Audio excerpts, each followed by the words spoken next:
Welcome to special analysis. నేను రమా Mandava.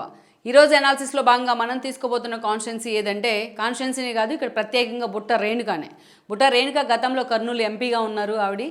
So అలాంటి బుట్ట రేణుక ఈరోజు వైసీపీ వైపు నుంచి తనకు టికెట్ దక్కుతుందా లేదా అనే అంశానికి సంబంధించి ఆమె టెన్షన్ పడుతున్నారనే చర్చ అయితే జరుగుతోంది. అయితే జగన్మోహన్ రెడ్డి ఒకవైపు ఎన్నికలు దగ్గర పడుతున్నా జగన్మోహన్ రెడ్డి ఈరోజు ఆమెకు ఒక హామీ అయితే ఇవ్వకపోవడం ఒక చర్చీయాంశమైన అంశంగా మారింది స్థానికంగా.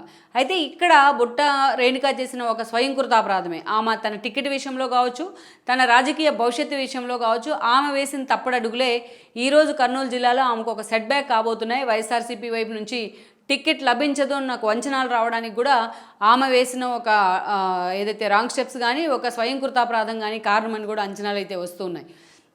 ఈరోజు మనం చూసినట్లయితే అక్కడ స్థానికంగా కర్నూలు జిల్లా నుంచి బుట్ట రేణుక వాళ్ళ హస్బెండ్ కూడా టీడీపీలో ఉన్నారు. ఆయన టీడీపీలోనే కొనసాగుతూ వచ్చారు సుదీర్ఘకాలం. ఇక ఆవిడ ఎప్పుడైతే 2014 ఎన్నికల సమయంలో ఒక ఇండస్ట్రియలిస్ట్గా కూడా అప్పటికే ఒక సక్సెస్ఫుల్ పారిశ్రామికవేత్తగా కూడా ఆమెకు పేరుంది.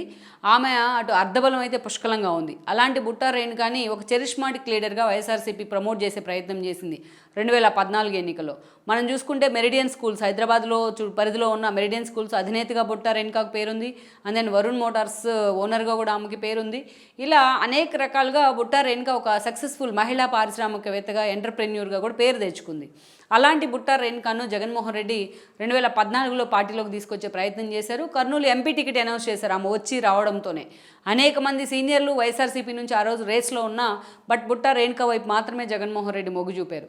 ఫస్ట్ అటెంప్ట్లోనే బుట్ట రేణుక వైఎస్ఆర్సీపీ నుంచి కర్నూలు నుంచి పోటీ చేశారు. ఆమె ఎంపీగా కూడా గెలవడం జరిగింది. టీడీపీ అధికారంలోకి వచ్చిన పరిస్థితుల్లో కూడా ఆ సిచ్యువేషన్లో కూడా బుట్ట రేణుక మొట్టమొదటి అటెంప్ట్లోనే ఎంపీగా గెలిచారు. అండ్ దెన్ ఆమె పార్లమెంట్లో అడుగుపెట్టారు. అవసరమైన చోట తన వాయిస్ కూడా వినిపిస్తూ వచ్చారు. అయితే ఆమె తీరా ఎన్నికల కంటే ముందు ఒక 2.5 ఏళ్ల పాటు బాగానే కొనసాగుతూ వచ్చారు ఆమె వైసీపీలో. ఆ తర్వాత వైసీపీలో తనకు సఫికేషన్ ఎదురవుతుందనే ఒకే ఒక కారణంతో ఆమె టీడీపీ జెండా కప్పుకునే ప్రయత్నం చేశారు. ఇక టీడీపీ నుంచి కర్నూలు టికెట్ దక్కుతుందని కూడా ఆమె చాలా అంచనాలు అయితే వేసుకున్నారు. ఇక అనేక సార్లు టీడీపీ యాక్టివిటీస్లోని, డెవలప్మెంట్ యాక్టివిటీస్లోనే ఆమె చాలా సీరియస్గా పాల్గొన్నారు. అటు లోకేష్ అండ్ చంద్రబాబు నాయుడుతో కూడా ఒక క్లోజ్ అసోసియేషన్ అయితే కొనసాగిస్తూ వచ్చారు. కానీ ఎప్పుడైతే 2019 ఎన్నికల కంటే ముందు ఆమె కోరిన కర్నూలు ఎంపీ టికెట్ ఇచ్చే పరిస్థితి అయితే ఆ రోజు టీడీపీలో లేదు, కోట్ల లాంటి ఫ్యామిలీ కారణంగానే. సో అలాంటి సిచ్యువేషన్లో టీడీపీలో తనకి ఫిట్ అవ్వలేనని కూడా ఆమె ఆలోచన చేశారు. కొద్ది రోజులు వెయిట్ చేసి ఉంటే ఏదో ఒక పదవి వచ్చి ఉండేది, ఎమ్మెల్యేగానే ఆమె పోటీ చేసి ఉండేది. బట్ చాలా హడావిడిగా ఆమె మనలో నిర్ణయాన్ని మార్చుకున్నారు. ఈ క్రమంలోనే 2019 ఎన్నికలకు ముందు వైఎస్ఆర్సీపీలోనే హడావిడిగా చేరడం జరిగింది. అయితే వైఎస్ఆర్సీపీ నుంచి కూడా జగన్మోహన్ రెడ్డి ఆమెకు ఏదో ఒక హామీ ఇచ్చి పార్టీలోకి చేర్చుకున్నప్పటికీ తీరా ఎన్నికల సమయానికి మాత్రం రిక్తహస్తమే చూపించారు. ఆమెకు టికెట్ ఇచ్చే పరిస్థితి అయితే అక్కడ లేదు. ఆల్రెడీ కర్నూలుకు ఎంపీగా ఆల్రెడీ అనౌన్స్ చేస్తున్నారు. వేరే అభ్యర్థి మీద కూడా జగన్మోహన్ రెడ్డి ఫోకస్ పెట్టిన పరిస్థితుల్లో ఆ రోజు బుట్ట రేణుకని జగన్మోహన్ రెడ్డి పక్కన పెట్టేశారు. ఇక 2019లో పార్టీ అధికారంలోకి వచ్చిన వైఎస్ఆర్సీపీ బుట్ట రేణుకకు మాత్రం ఒక పోస్ట్ అంటూ లేకుండా పోయింది. ఆమెకి అటు పదవి కూడా లేకుండా పోయింది. పార్టీ నుంచి ఏదో ఒక నామినేటెడ్ పోస్ట్ దక్కుతుందని అంచనాలు వేసినా ఆ దిశగా జగన్మోహన్ రెడ్డి మాత్రం ఫోకస్ పెట్టలేదు. ఎందుకంటే ఆమె క్రూషియల్ టైంలో పార్టీని వదిలేసి మళ్ళా పార్టీలోకి వచ్చిన తీరు కూడా జగన్మోహన్ రెడ్డిని పించి చేస్తూనే ఉండడం ఒక కారణం అనుకోవచ్చు. సో అలాంటి బుట్ట రేణుకకు ఈ మధ్యలో చూసినట్లయితే ఎమ్మిగనూరు టికెట్ ఇస్తారని ఒక ప్రచారం జరిగింది. ఇక ప్రజెంట్ చూస్తే ఎమ్మిగనూరు నుంచి చెన్నకేశ్వర రెడ్డి ఎమ్మెల్యేగా ఉన్నారు.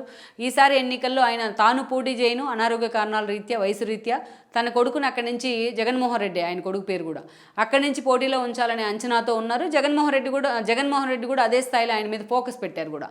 ఇక మరోవైపు నుంచి చూస్తే ఈ రోజున పత్తికొండ నుంచి టికెట్ ఇస్తారనే ప్రచారం జరిగినప్పటికీ ఈరోజు పత్తికొండ నుంచి స్థానిక నేతలనే కాదని బుట్ట రేణుక వైపు జగన్మోహన్ రెడ్డి మొగ్గు చూపే ఈక్వేషన్ అయితే అక్కడ లేదు.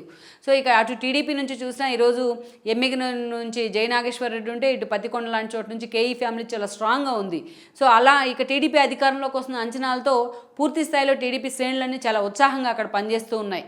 ఇలాంటి ఒక సిచ్యువేషన్లో ఈ రోజున బుట్ట రేణుకకైతే వైసీపీ నుంచి టికెట్ ఇచ్చే అవకాశం అయితే మాత్రం సుదూరంలో అయితే కనిపించట్లేదు. జగన్మోహన్ రెడ్డి కూడా ఆమె ఎన్నోసార్లు జగన్మోహన్ రెడ్డితో భేటీ అవుతున్నా ఈ దిశగా మాత్రం ఒక క్లారిటీ అయితే జగన్మోహన్ రెడ్డి ఇవ్వలేదు. ఆ మధ్యలో మాత్రం ఎమ్మిగనూరు కానీ పత్తికొండ కానీ వీలైతే ఏదో ఒక అవకాశం ఇస్తానని జగన్మోహన్ రెడ్డి హామీ ఇచ్చినా బట్ ఆ దిశగా జగన్మోహన్ రెడ్డి ఈరోజు అంత స్థాయిలో ఫోకస్ పెట్టలేకపోతున్నారు. ఇక ఒక దశలో కర్నూలు ఎమ్మెల్యే టికెట్ ఇస్తారని కూడా ప్రచారం జరిగింది. బట్ కర్నూలు ఎంపీ టికెట్ విషయంలో కర్నూలు ఎమ్మెల్యేగా పనిచేసిన మాజీ ఎమ్మెల్యేగా ఉన్నారు ఆయన, శోభానాగరెడ్డి వాళ్ళ బ్రదర్ అండ్ అఖిలప్రియ వాళ్ళ మామయ్య ఎస్వి మోహన్ రెడ్డి. సో ఆయన ఏదైతే ఆయన విషయంలో కూడా జగన్మోహన్ రెడ్డి ఫోకస్ పెట్టారు. ఆయన భార్యతో కూడా ఇటీవలే ఆమెకు టికెట్ ఇస్తే ఎలా ఉంటుంది మహిళా ఈక్వేషన్ అన్న చర్చలు జరిపారు. కానీ బట్ బుట్టా రేణుకను మాత్రం పక్కనే పెట్టారు. ఈ విషయంలో బుట్టా రేణుక మీద అయితే జగన్మోహన్ రెడ్డి ఫోకస్ పెట్టలేదు. అలానే ఆమెకైతే ఒక హామీ అయితే అటు ఎమ్మెల్యే టికెట్ ఇచ్చే విధంగా కానీ ఇటు ఎంపీ టికెట్ ఇచ్చే విధంగా కానీ ఒక హామీ అయితే జగన్మోహన్ రెడ్డి ఆమెకి ఇవ్వలేదనే చెప్పాలి. ఇక మరోవైపు ఎన్నికలు దగ్గర పడుతున్న సమయంలో ఈరోజు బుట్టా రేణుక తన భవిష్యత్తుకు సంబంధించి ఒక డిఫెన్స్లో పడిందనే చర్చ ఉంది. ఆమె వర్గంలో ఒక టెన్షన్ వాతావరణం అయితే క్రియేట్ అయ్యింది కర్నూలులో ఆమె భవిష్యత్ కార్యాచరణకు సంబంధించి. సో ఇలాంటి పరిస్థితుల్లో ఆమె చేసుకున్న సెల్ఫ్ గోలే ఈ రోజున బుట్టా రేణుక పరిస్థితి, రాజకీయ పరిస్థితికి కారణం అన్న చర్చ అయితే నడుస్తోంది. లెట్స్ సీ ఎన్నికల నాటికైనా జగన్మోహన్ రెడ్డి బుట్టా రేణుక విషయంలో ఒక స్టాండ్ తీసుకునే అవకాశం ఎంతవరకు ఉందనేది కూడా మనం చూడాలి. ఈ వీడియో మీకు నచ్చినట్లయితే please share, like and subscribe R24 Telugu.